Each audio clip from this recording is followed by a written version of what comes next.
This worksheet video is for the class Discovering Algebra 1, Part 3, where we talk about exponents and radicals. And in this one, we're talking about multiplying those radicals so that we can break them down. All right, so just like we can pull apart radicals, we can also put them back together. So let me zoom in. Let's look at these first three. So in this first one, I can put that back together and multiply both of those things. If they're both under the radical and it's in multiplication, the rule says that I can mush them back together. And as you guys know by now, or at least you're about ready to learn, the reason we want to do this is so that our answers stay exact as long as possible, because working with irrational numbers can give us answers that are way far off of what they're supposed to be. So we want to keep it as pure as possible, as whole as possible, as exact as possible until the very last second. So if I break this down, it's 25 times 6. 25 is a perfect square, so that's exactly what I want. I want to break this down into the square root of 25 and the square root of 6. Can't break 6 down into any other perfect squares. Remember, your perfect squares are... That's 3, 4, 5, 6, 7, 8, 9, 10, and there's more, but I gotta get back to the worksheet. So the square root of 25 is 5, and I can't do anything with that root 6, so I'm just gonna write it like that. All right, in this one, I need to get 50 and 18 together. So this is a little bit more multiplication than the last one, but it's not too bad. Okay, it's 5, 9, 900. All right, now I can automatically see a perfect square in there. 9 is a perfect square. So I know I can break this down into 9, and it's 9 times 100, which is another perfect square. Aren't I lucky on this one? And together they're going to make the 900. So 9 squared is 3. 10 squared, I keep saying squared. The square root of 9 is 3, and the square root of 100 is 10. Then all I have to do is that multiplication, and I get 30. Now this one's a little bit different because we have x's, okay, but we can still figure this out. So this one is 14 times x times 2 times x. Again, all this stuff's being multiplied together. So if I get my x's together, that's going to be an x squared. And if I get my 14 and 2 together, that's going to be 28. Now, how can I break down 28? Well, I look at my perfect square roots, and I see that 9 can't go into it, 16, 25, the last one that's low enough to even check. So it must be 4, and it is 4. 4 can go into 28 7 times. So the square root of 4 is 2. I don't have a perfect square root for 7. It's an irrational number, so I need to keep it in the radical until the very end. All right, until I've done everything I need to do with my numbers, which I'm not sure. Are these numbers being passed off to someone to do more work with? These are all questions that I have to ask myself as a mathematician. Now, the square root of x squared, we should know that by now, that's just x. So my answer is 2x root 7. Oh, got a lot going on here. So this is just more of that product rule. I'm going to break my a fourth into a squared and a squared. And I'm going to break down my b fifth into b squared, b squared. There's 4 of them. So I need one more to make 5. Okay.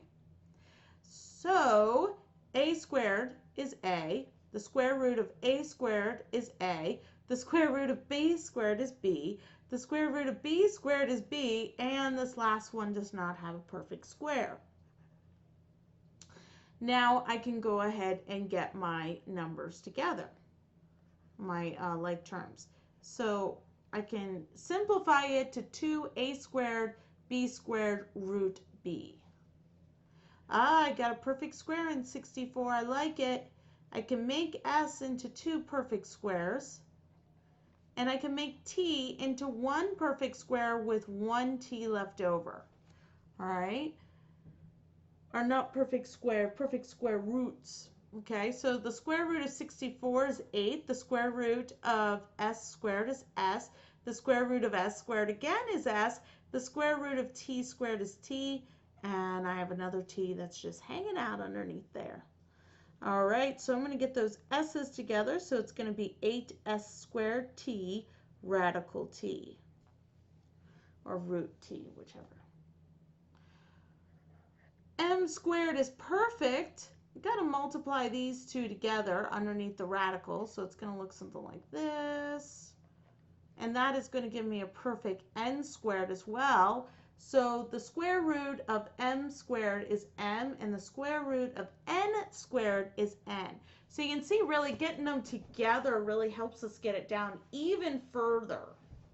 All right, 3 more, you guys. Now, 75 is not perfect, but I can break 75 down into 25 times 3. And 25 is a perfect square. So I'm going to do 25 times 3. X is not perfect. Y is not perfect. Let me multiply x and 3 cubed underneath here and see if it changes anything.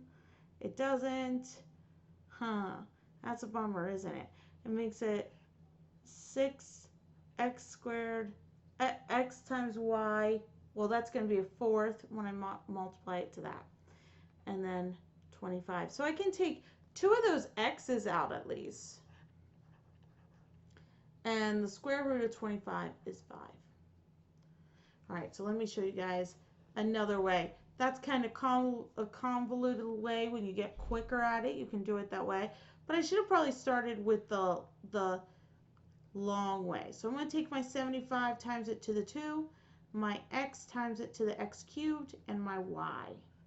All right, that is going to be 1,450, which we already know is 25 times 6 from the other problem. That's going to be x to the 4th and y. Now when I break it up, I know that that's 25 times 6 because I did it up there in the first problem, right? Or the second problem, one of them. And then I can do an x squared, and a y. All right, the square root of 25 is 5. The square root of 6 is nothing. The square root of x squared is x. The square root of x squared is x. And y is nothing. And I still end up at the same place. It just takes maybe 1 or 2 extra steps. No biggie. All right, so let's get this one multiplied. We're going to take 5 times our 30, and then I want to multiply my x's together, and then I have a y squared. So that's going to be 150 again. That is like a popular one on this sheet, isn't it? All right, so now, again, I know that's 25 times 6. I need to diversify numbers, huh? Square root of x squared and square root of y squared. The square root of 25 is 5. I'm going to skip over 6 for a minute. The square root of x squared is x. The square root of y squared is y. And I don't have a perfect square, and that's 6. All right, let's get our numbers multiplied together. 6 times 2, finally something different than 150. Get our x's together and our y. Doesn't have anything to get together with it, so I'm going to put it on the end. All right, 16 times 2 is 32. I know that I'm going to break that down into a perfect square of 16 and 2. Anyway, 2 is not a perfect square root, but I'm going to end up breaking it down into 16 and 2. If you already clearly see you have a perfect square root, go ahead and don't multiply it, okay? Save you a little bit of time. All right, I have x squared. That x is going to just be on its own because I got a perfect there, and then y. The square root of 16 is 4. Skip over the 2 for a minute. The square root of x squared is x, and everything else can't be done. So I'm just going to put it underneath the radical. Or at least can't be done yet. I mean, it's not a perfect square root. We are going to work with a calculator. but I just want you guys to see how to do this skill before we look at why it's such an important skill. Okay? All right, very good, very good. I'll see you guys in class. Let me know if you have any questions.